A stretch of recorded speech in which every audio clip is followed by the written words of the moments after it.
రైతులకు అదిరే శుభవార్త. ప్రభుత్వం గుడ్ న్యూస్ తీసుకొచ్చింది. కిరాక్ స్కీమ్ ను అమలు చేస్తోంది. దీనివల్ల చాలా మందికి ఊరట లభిస్తుందనుకోవచ్చు. ఇంతకీ అది ఏ స్కీమ్, ఎవరికి ప్రయోజనం కలుగుతుంది వంటి అంశాలు ఒకసారి తెలుసుకుందాం. కోనసీమ జిల్లాలో ఎక్కువ మంది కొబ్బరి చెట్లు సాగు చేస్తుంటారు. కొబ్బరి చెట్లు ఏకంగా 100 ఏళ్ల వరకు కాయలనిస్తాయి. ఆ తర్వాత వీటిని తొలగించాల్సి ఉంటుంది. ఇలా కొబ్బరి మొక్కలు సాగు చేసే వారికి గవర్నమెంట్ గుడ్ న్యూస్ ఇచ్చింది. 100 ఏళ్లు దాటిన చెట్లను తొలగించి కొత్తవి నాటేందుకు ప్రభుత్వం కొబ్బరి డెవలప్మెంట్ బోర్డు అన్నదాతలకు అదిరే స్కీమ్ తీసుకొచ్చింది. దీని ద్వారా చాలా వరకు ప్రయోజనం పొందొచ్చు. కొబ్బరి తోటల పునరుద్ధరణ పథకంగా దీన్ని చెప్పుకోవచ్చు. ఈ స్కీమ్ కింద రైతులు తెగుళ్లు సోకిన చెట్లను, కాయలు కాయని చెట్లను తొలగించొచ్చు.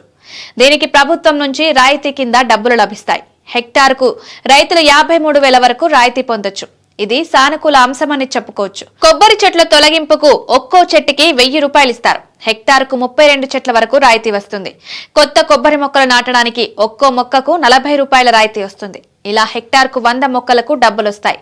ఇక ఎరువులు వేయడానికి ఏడాదికి 8,700 రూపాయల వరకు డబ్బులు రాయితీ కింద పొందొచ్చు. ఇలా 2 ఏళ్లు డబ్బులు చెల్లిస్తారు.